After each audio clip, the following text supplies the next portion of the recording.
Greetings, friends of the original Shepherd's Rod message, and welcome to the UPA 7 Universal Publishing Association YouTube channel. Today we have a really urgent and significant report update, a little bit of history for you to understand why it is that we have to be really careful about the names we use and the association, and identifying the enemy's attempts to discredit and bring reproach on this message by association with blatantly false predictions and so forth. So what am I talking about? Well, we're going to look at the history of a ministry that arose in the early 1990s. And most of you probably have not heard about it, but you need to hear about it. And the name of this ministry was the pre-11th hour study. Now, how do we even know about this, or how does this affect us today? Well, come on in with me. And if you haven't, take a moment and pray about this, because what I'm going to share with you is extremely significant. It's a lot of information. We've been privy to access some documents recently that are extremely important, revealing. So I'm going to share that with you today, give you an overview of what this is and how it impacts us today. So if you haven't, take time to kneel down and pray and meditate and ask God for wisdom, how to navigate through this time we live in. So who is this group that existed back in the early 90s? Well, we wouldn't know anything about it other than primarily the only source of it is, you come on in with me here. I'm going to show you a number of PDF documents, but here is a book that was published by Don Adair, the now deceased leader of the Salem Association. It was his testimony called the Davidian Testimony. And in the cover, he throws out this bait to the subtitle, 2 presidents received 7 warning letters of doom. And what did these letters have to do with the burning of New Mount Carmel in Waco, Texas? This is, of course, the infamous burnout involving the United States government and David Koresh and his followers, and the death of, I think, 86 men, women, and children. So this big showdown was a huge spectacle in American history in the past. How does that affect us today? Well, Adair was, of course, around then and a recipient of these letters, so-called letters of doom. And if you go into his book, of course, he uses this as bait to draw you in. And the whole book is really his story to justify Salem. An older Davidian, Sister Bonnie, used to call it Donnie's ego trip. But at any rate, when you get quite a way into it, chapter 31, it finally talks about these 7 letters sent to SDA leaders predicting a slaughter. And it identifies the culprit, this Dr. Norris Nosworthy and his assistant Mike Smithson. So Adair talks about it in his book, and he quotes excerpts from these letters sent out in late 1991 and on into 1992. So this is how most people are aware of this group and that these letters were sent out. And I was always curious, did whatever happened to those letters? Anybody have a copy? Well, Don Adair's received copies, but his probably got burned up in the fire that took place at Salem headquarters back in 2012, so his got destroyed. But there was another Davidian that was also around and involved with this group, and I was able to meet him, and an inside source, and it turns out that he had copies of all this stuff. And so I've been able to receive that, and I'm going to share with you some of what's in there. And this is really significant. So what were the letters of doom? Well, I'm going to show you copies that have never been available in a wide sense here. And everything I'm going to show you today, if you will contact us, the email I show at the end of the video, we'll be happy to share that with you. You can examine this, and it's a lot of content. But what were these letters? Well, they came with this letterhead, and here was one addressed January 16, 1992, to the leaders of the Church of Laodicea. And rather dramatic, it had this large type, darkest hour in church history, talking about this 144,000, Jacob's time of trouble, so forth and so on. Taking quotes from Ellen White, Testimonies Church, Volume 1, page 578, talking about her work being proscribed like a Catholic procession. You're probably familiar with that.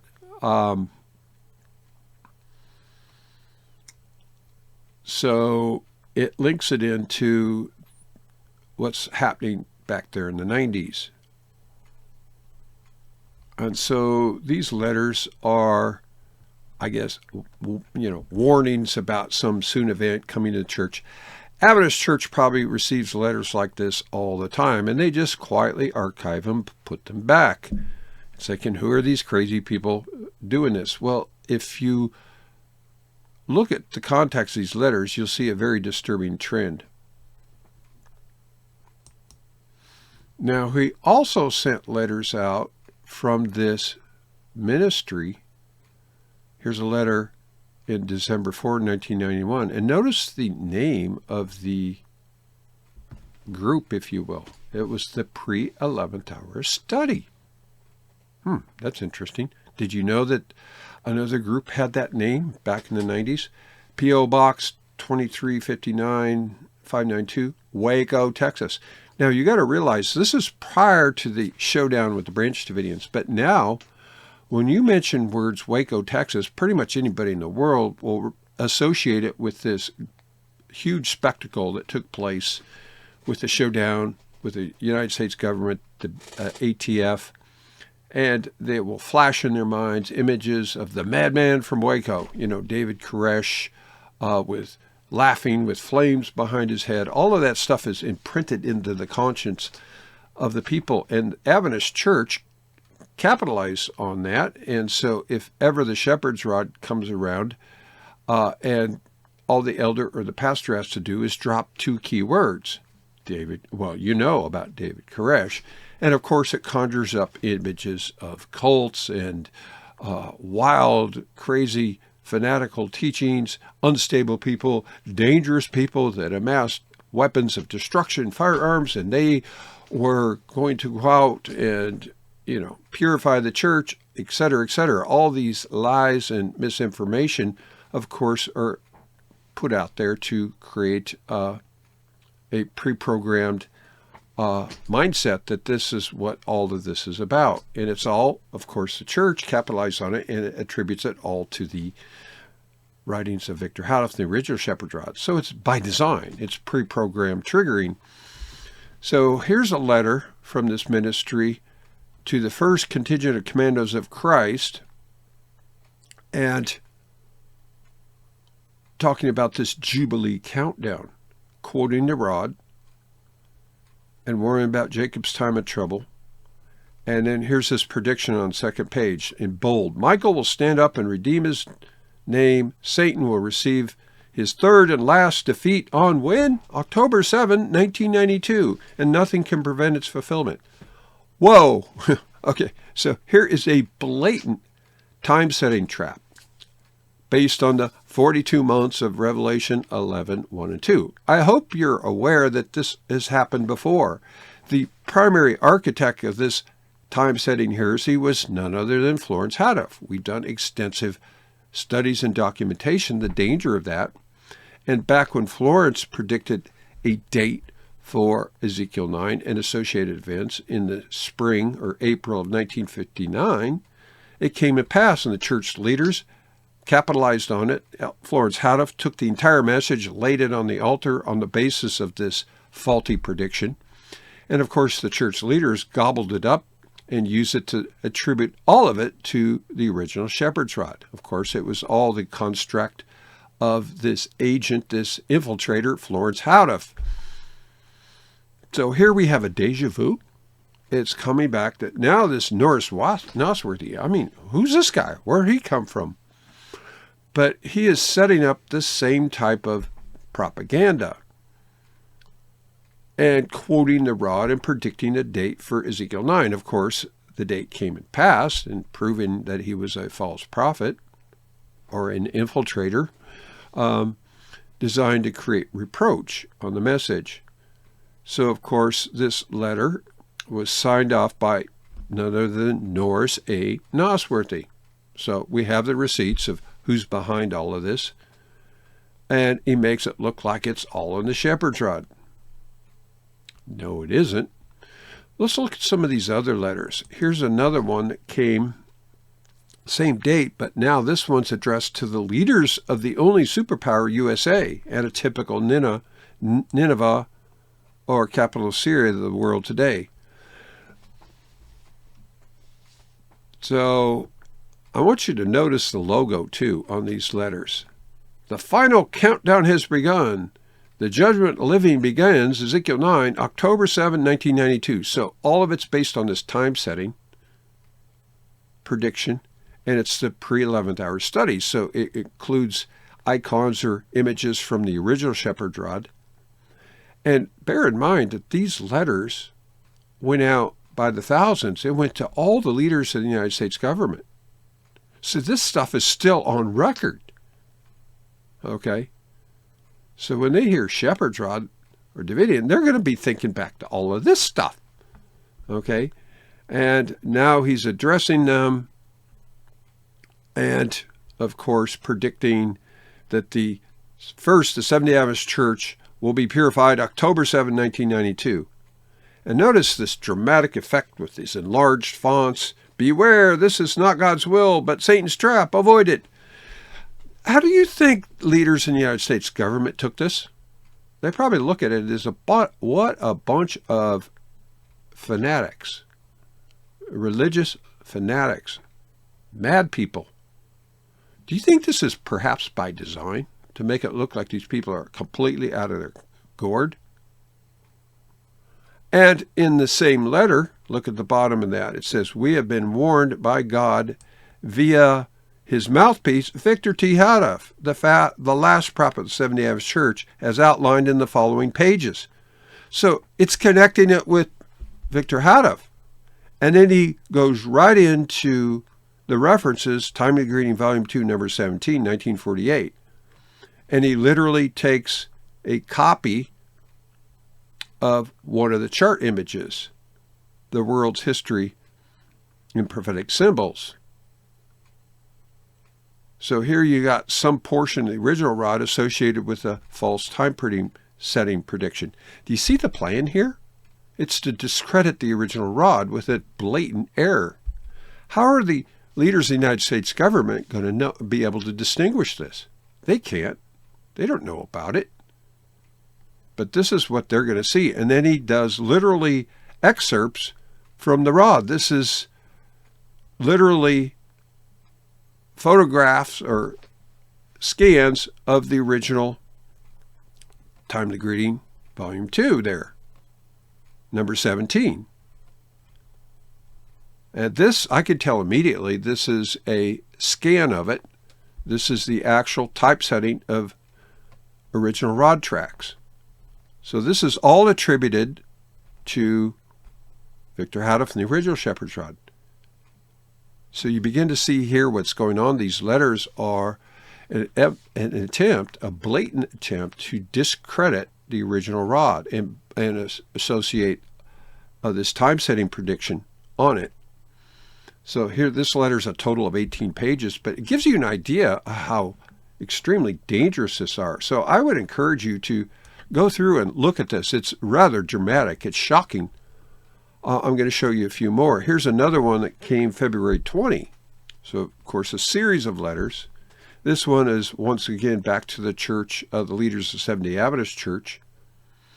And notice all those trigger words: pre-11th hour, study, Waco, Texas, predicting judgment for the living, Ezekiel 9, October 7, 1992.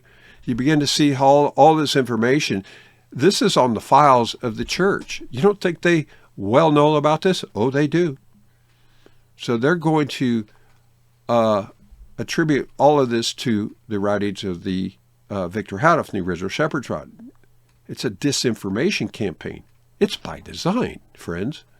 So you go through these letters, and he's quoting Ellen White material and so forth, rather dramatic, but you think about it, the final countdown has begun. Behold, the bridegroom cometh.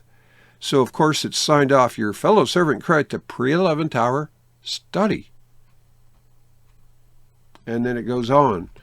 So, I want you to think about this for a second. All of this stuff is in the hands and the archives of the General Conference. And there are probably still many men alive today that were a direct recipient of this. So can you imagine what it's going to conjure up in their mind when they themselves don't understand the true meaning of the rod? They haven't studied it for themselves. I mean, it's deliberate propaganda, disinformation. It's a psyop, okay? Here's the same date, but this is now directed to the leaders of this, the world's only superpower, the United States. Same logo. Beware, beware. Okay.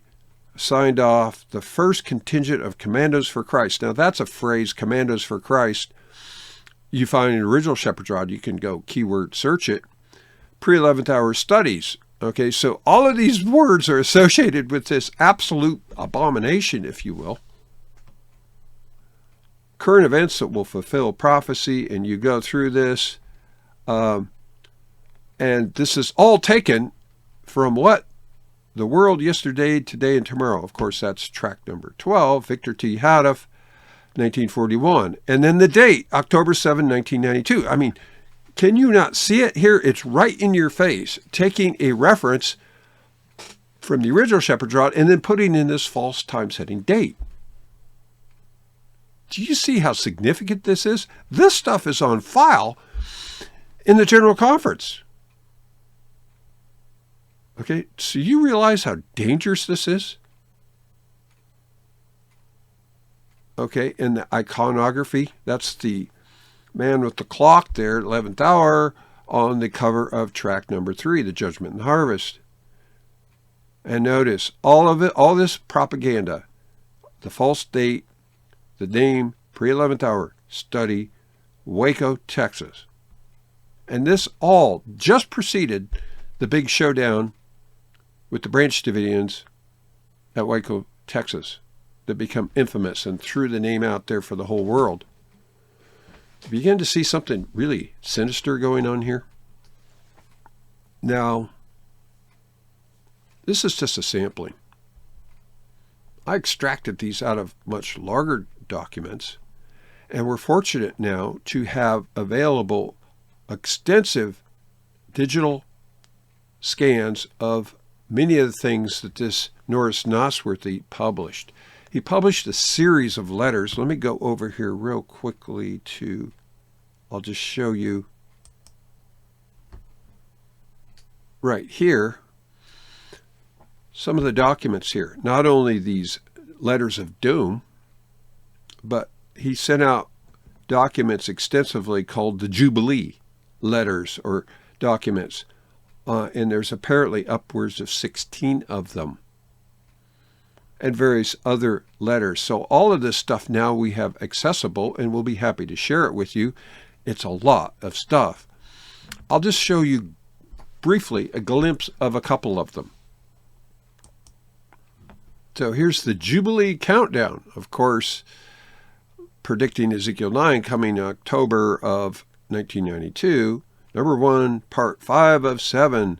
Now you got this cover, and these things are, of course, not the original Shepherd's Rod. It's a hodgepodge of stuff that look kind of like the rod, Bible study, cross references, and so forth. But as you start scanning through this thing, you got prayer thought and so forth. I'm just going to zoom down this a little bit So you got the prayer thought coming from, that looks like right out of the timely greetings. So he's exerting content from the original rod. And this is original typesetting. So it's kind of cut and paste. And I can recognize that this is actual original typeset. This is not redone stuff that came later. So this is right out of the timely greetings, highlighting stuff. And then he jumps over to, oh, look at this here. Now bringing in references from where? The unauthorized new code sermons. So he was all into that stuff. The Florence How of codes, if you will. So he was basing some of his predictions on that. So would you want to be associated with any of this? Those of you who recognize that the new codes are an unauthorized addition to the rod and the basis of so much confusion and corrupted doctrines about the Syrian Confederacy and misplacing Jacob's time of trouble, etc., etc. Well, you realize Nosworthy was steeped in all that as well. So he's making use of now some of the original rod, now this unauthorized new code sermons, back to the original symbolic code, authorized volume 7, number 7 to 12. So it's all mixed up. And this is actually facsimile or a photograph of it, because I know we've digitally reproduced it. We can tell you. I can tell in a second. So here's references out of the old codes, then back to the unauthorized new codes, back to the TGs. You begin to see what's going on here. To the untrained eye, that would look like, well, this is all the shepherd's rod. But it's a mixture of truth and error. And it was used to concoct absolute heretical falsehood. And all of this, in the minds of the uninitiated or the unread, would be attributable to Victor Houghton, the shepherd's rod. That's what the church leaders did after Koresh. They wrote articles, and we've documented all this, and they blame, all the blunders of Florence, and now this stuff all on Victor Houghton. You begin to see a pattern here? This is a deliberate psyop, okay? So here's the receipts. Here's all the propaganda. This document is 292 pages. And it goes on and on. I'll just blast through. It got a lot of news reports from the secular media to justify, bend it up. But it's all of this stuff, pages and pages and pages, okay, of this content. So the danger is it's an admixture of original shepherd's rod, unauthorized new codes, secular reports, Ellen White, and it's all mismatched to come up with blatantly false predictions. So to the uninitiated, this all looks like the shepherd's rod, right? Do you realize what a mountain of disinformation we have to face? And they look at this and they're going to say, what a bunch of crazy, raving lunatics. And you can hardly blame them. Here's another one of these Jubilee letters, month number 1. And like I said, this is all fraudulent, counterfeit propaganda. It makes you wonder if this Norris Nosworthy wasn't an agent, an infiltrator. And he had handlers directing him to do this, because it certainly would make sense. All this stuff, here's a letter to the fully awake vanguards. Okay, yeah, right. Fully asleep. Signed off Norris Nosworthy. And he goes right into the Leviticus provisional name, and all of this propaganda here. So here's one. This is 188 pages, all of this. People writing back to him. Oh, Russell Johnson. I met that guy once up in Mount Dale, 2005. But he definitely had an impact. So I come back to circle around. All of this stuff was obviously sent in to create disinformation, propaganda, and create a reproach.